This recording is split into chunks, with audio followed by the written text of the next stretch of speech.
Karena kenapa bintang? Karena belum ada sinyal. Kalau ada sinyal maka pakai Google Map.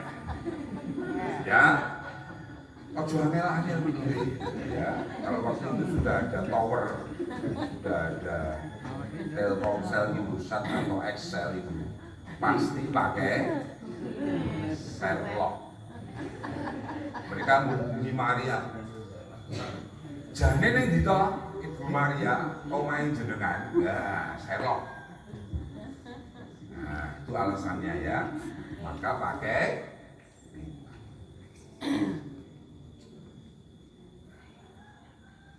pertanyaan lagi. Kenapa bintang?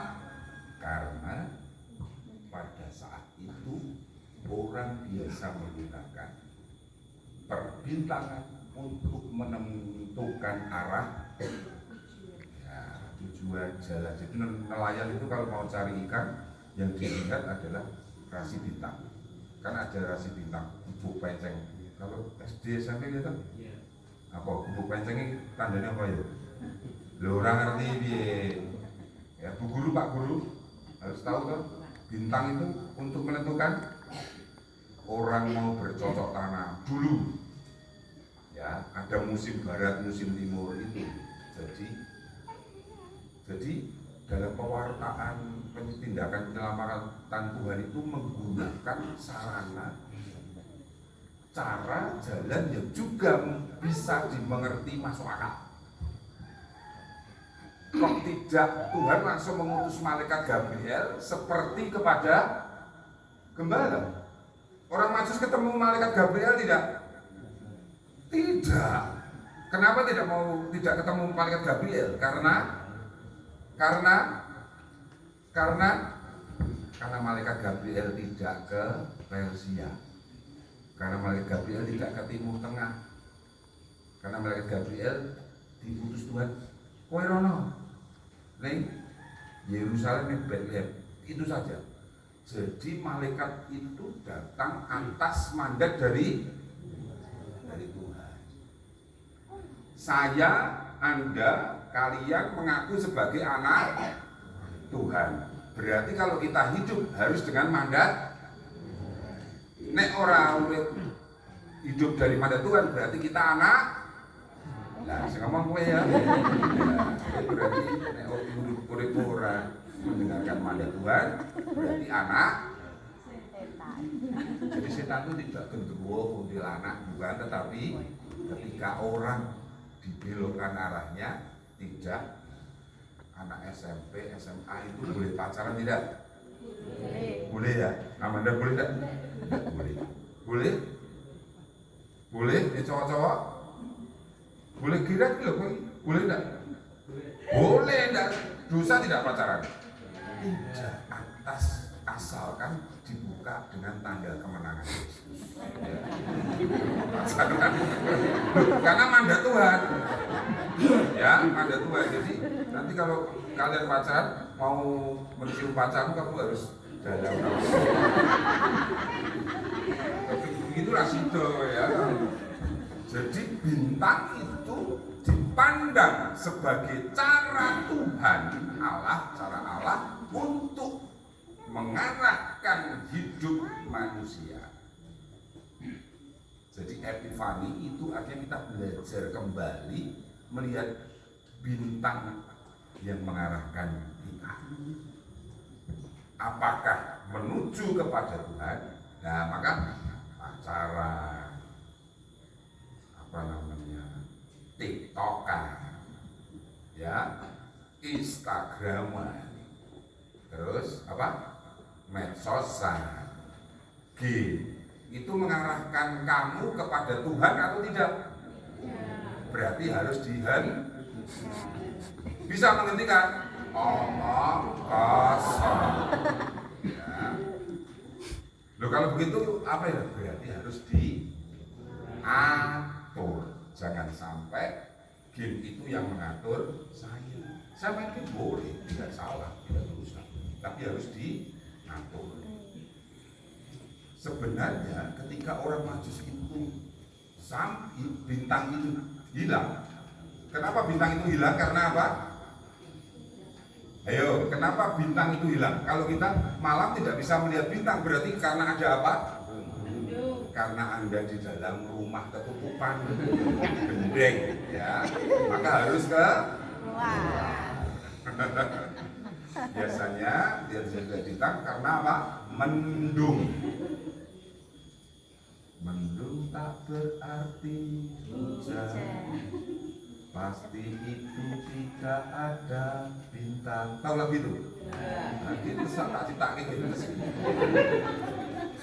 Jadi dalam hidup kita, kalau mendung pasti tidak ada bintang, pasti. Kabut tidak ada bintang. Pesawat itu bisa lihat ke sana, tapi tiba-tiba pesawat itu bisa ketutup kabut dan kemudian mengalami turbulensi, guncangan, harus melewati. Nah, tiga orang majus itu siapa namanya, masih ingat enggak?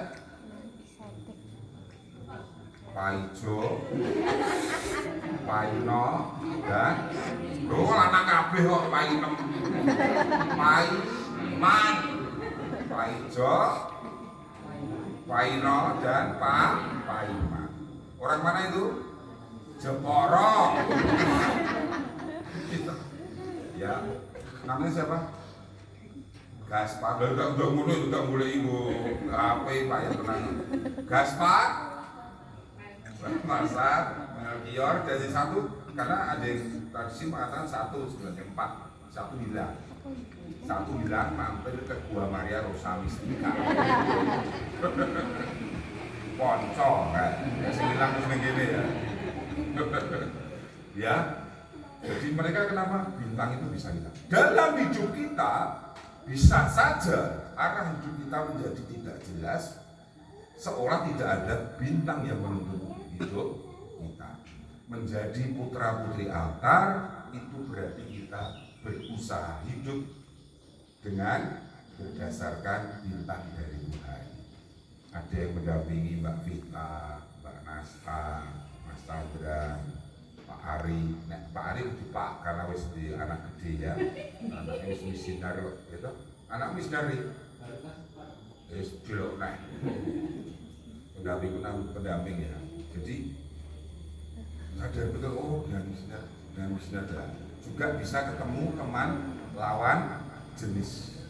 Jadi kalau misionar itu tidak hanya sejenis, tetapi juga lawan jenis. Lawan jenis itu tetap manusia karo manusia, orang manusia karo kewan ya. Lawan jenis itu cowok sama itu artinya berinteraksi, bergaul.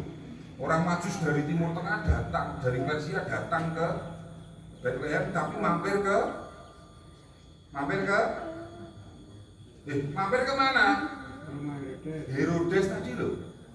Kan mampir ke Herodes. Ketemu Herodes.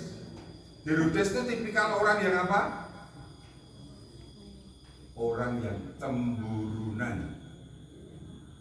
Tidak mau cemburunan mau. Jadi kalau misioner itu cemburunan baik atau tidak? Baik. Kenapa cemburunan baik? Itu berarti ada keinginan, ada kerinduan. Cemburu itu ada kerinduan, enggak ada. Dulu waktu Romo SMA itu begitu. Kalau teman-teman Romo yang mereka punya berkasih-kasih pacar, Romo tidak. Romo banyak menolak cewek. Jadi Romo beberapa kali kalau yang gadis, yang teman cewek itu dekat dengan Romo, yang cowoknya itu maka ketika tahu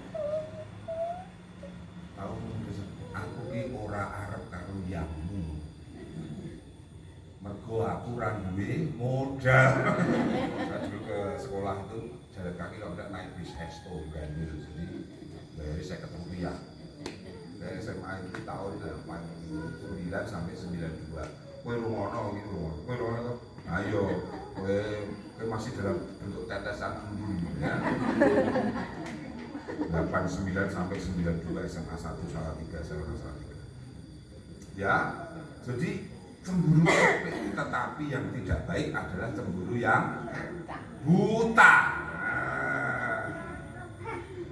Orang Najis digambarkan sebagai orang yang sesaat buta karena tidak memakai bintang. Ketemulah dengan orang yang sudah buta total, yaitu Herodes. Herodes itu buta total karena gendam mata. Ini bukan Herodes yang membunuh, sama ini Herodes yang membunuh bayi-bayi di, kan pada pesta keluarga kudus yang lalu 28 itu bacaannya 31 itu bacaannya apa? Yusuf, ambillah istri Maria dan anakmu, mengungsilah ke Mesir. Karena apa? Karena terjadi pembunuhan. Kalian tahu lagu pembunuhan, lagu anak-anak, tapi temanya pembunuhan. Sudah pernah lihat? Pernah dengar? Jangan dinyanyikan, itu tidak boleh sih. Lagu anak tapi pembunuhan temanya. Pembunuhan enggak? Ah iya, maka jangan. Ya.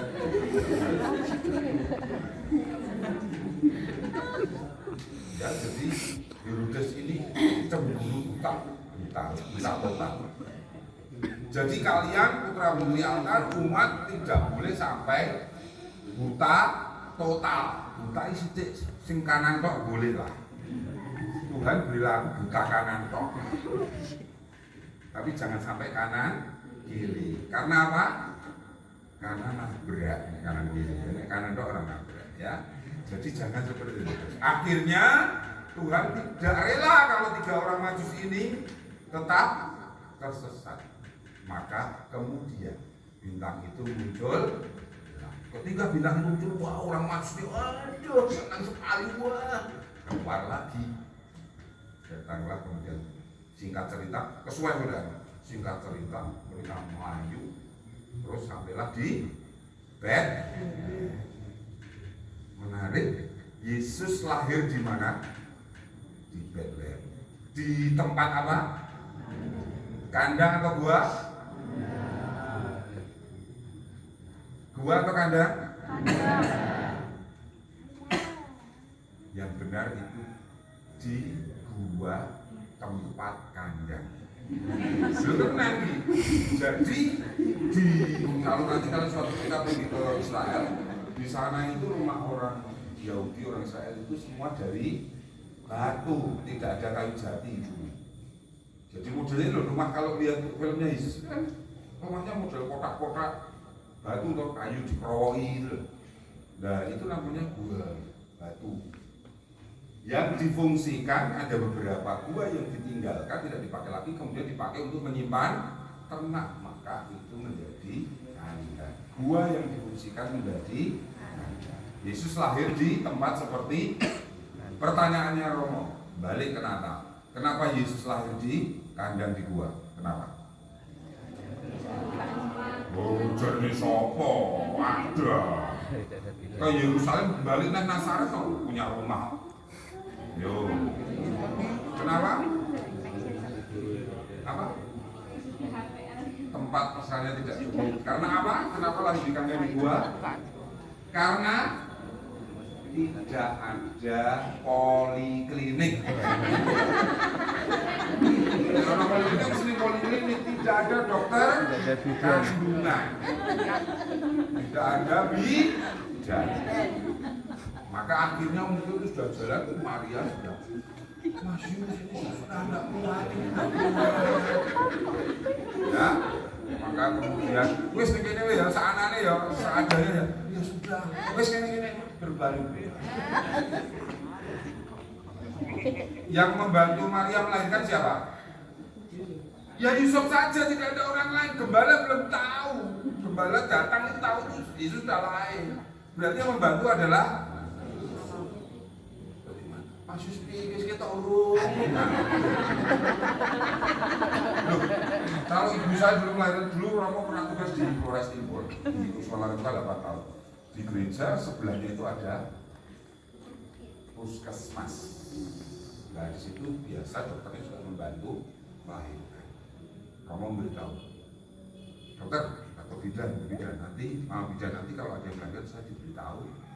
Enggak boleh, Romo enggak boleh lihat wanita melahirkan. Sudah, nanti kalau ada apa-apa bahaya mau jangan panggil saya. Oh iya, kalau gitu nanti Jadi beberapa kali saya dipanggil. Jadi saya sudah tahu sekitar wanita punya apa itu saya tahu semua. Maka sudah tidak pengen ya. Jadi saya datang kalau orang melahirkan itu di sebelah sana kamu ada mau melahirkan. Berdoa kepada Bapak Putra dan Roh Kudus pelonot. Karena melahirkan diberkati loh. Kamu mau ujian ya. Kamu nggak usah belajar datang pada Romo Andri, kamu minta berkat ujian Bapak Putra dan Roh Kudus. Apa yang terjadi pasti? Pasti apa itu? Apa mbahmu? Ya, jadi pasti. Jadi bisa dibayangkan ya Yusuf dan Maria situasinya ya. Yesus dibayangkan di mana? Dibalut lampin, lampin itu kain gumbal. Iya gumbal, lampin itu gumbal. Karena saya lihat ini gumbal, orang gumbal mampu lengopet sisan. Lengopet itu lah mampu saya kira apa ya? Apa bu mampu? Minyak tanah. Ada yang dilihatkan di gumbal minyak tanah? Enggak. Yesus seperti itu. Terus dibaringkan di palungan. Palungan itu apa? Tempat lahir, tempat makanan ternak. Berarti Yesus pasti bau. Iya kan? Tidak ada kami kudus domba, berarti Yesus itu bau ternak, perengus. Yesus itu bau perengus. Maka di sini yang baunya perengus itu berarti anak Yesus. Bau wangi anaknya siapa? Anaknya bapakmu ibumu. Jadi Yesus itu bau apa? Perengus. Jadi kalau kalian nggak usah pakai semprot minyak wangi, jual parfum nggak usah beli karena saya ngambil pating kelenyit itu malah anak. Loh, Yesus lagi gimana? Saya ini, hah? Yesus lagi paling atau mambu apa? Mambu katul, mambu kletor. Tahu kletor? Apa? Kletor apa nih? Betul kletor. Bukan gue ya. Bisa saya ini. Ini kok dulu ngerti kletor? Ngerti apa? Kerja kletor. Kayu apa? Mbak bukan, kambing bukan kleton. Kambing ini kleting kecil. Ya, jadi kita tahu situasi Yesus sederhananya seperti apa. Jadi kalau kalian di Natal tidak pakai baju baru, itu tidak apa-apa, karena Yesus itu juga pakai kleting. Dan ini 3 orang majus datang ke sana, pakaiannya pasti pakaian bangsawan. Lah kok mau bangsawan pakaian raja datang ke Bethlehem ketemu ke kandang, kok gelem? Saya ini kue balik itu tak jak di kandang. Gelem kan? Gelem gue, yakin gue. Mbokmu bendara paroki mesti ra gelem. Ya. Kok mau kenapa? Pasti ada sebabnya. Tanyalah pada Matius yang mengarang Injil. Ya, tanya ya. Kenapa 3 orang majus mau datang ke Bethlehem? Karena yang lain-lain itu aksesoris. Yang penting aku selamat. Padahal Pak Selamat belum tentu selamat. Ya, oke. Jadi kalau mau datang itu datanglah pada Yesus. Ya selamat ya. Malah umat sirah. Katakanlah pada selamat, katakanlah pada selamat. Pak Selamat ini kabin liturgi. Ya, jadi harus ada alasan ketika kita merayakan pesta penampakan Tuhan, raya Epifani, berarti merayakan apa? Merayakan apa? Merayakan perjumpaan kita dengan Yesus. Sudah ketemu dengan Yesus belum? Kapan yo? Sampingmu siapa? Di sampingmu ada Yesus tidak? Ada Yesus di sampingku, ada Yesus di depanku, ada Yesus di belakangku, ada Yesus di hatiku. Bisa nyanyi itu? Tapi itu sekarang ya ada. Ada Yesus di sampingku, ada Yesus di depanku, ada Yesus di belakangku, ada Yesus di hatiku. Oke? Jadi kalau ketemu Yesus tidak usah takut. Baik ditambahkan, kenapa? Tadi kan membuka, persembahannya dibuka atau lah saiki kabeh dibuka tasik itu. Kan persembahan. Jadi mereka datang sampai di gua, masuk terus kemudian membuka persembahannya. Persembahannya apa? Emas dan gold. Emas melambangkan apa? Emas melambangkan apa? Kepriaan. Mas Andre. Emas itu melambangkan apa? Raja. Jadi kemuliaan emas. Terus setelah emas apa? Kemudian melambangkan apa? Kemudian itu apa? Biasanya. Kewangian itu apa itu? Berarti itu apa? Keharuman itu lambang apa?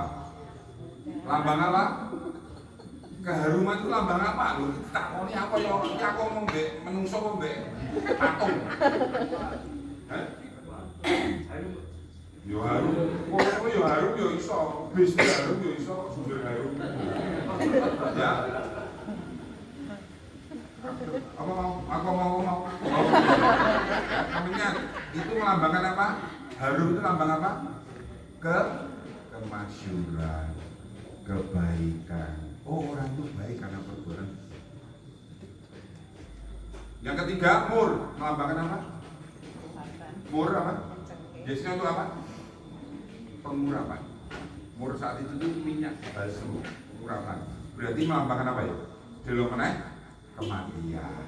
Iya memang kematianku ke emas itu apa namanya prestasiku, kemuliaanku ku persembahkan kepadamu Tuhan. Terus kebaikanku, perbuatan baikku, pelayananku ku persembahkan kepadamu Yesus. Kemudian akhirnya penderitaanku, kekecewaanku, kematianku ku persembahkan kepadamu Yesus. Apa? Emas lambang apa? Harus ngerti itu sudah ngomong dua lagi. Raja kemuliaan. Berarti prestasi kehebatanku ku persembahkan kepadamu Yesus. Bukan untukku. Et maioran di gloria. Demi kemuliaan bukan. Jadi nanti kaji Mbak Nasta yang nyanyi bagus misalnya untuk siapa? Kemuliaan Tuhan. Yang lektor anu Sukri mau? Sukri Teng. Marilah tadi dipersembahkan untuk. Jadi nek kue latihan Quran ini dipersembahkan untuk masak, ibu-ibu masaknya enak sekali dipersembahkan untuk Romo. Ya. Paham ya? Ini akan kesulitan tekan sesuk itu. Ya. Mari kita persembahkan apa yang kita miliki, prestasi kita, kehebatan kita, kerendahan hati kita, kekecewaan kita, penderitaan kita. Tuhan terimalah. Kemudian kepada Bapa dan Putra dan Roh Kudus. Seperti pada masa sekarang.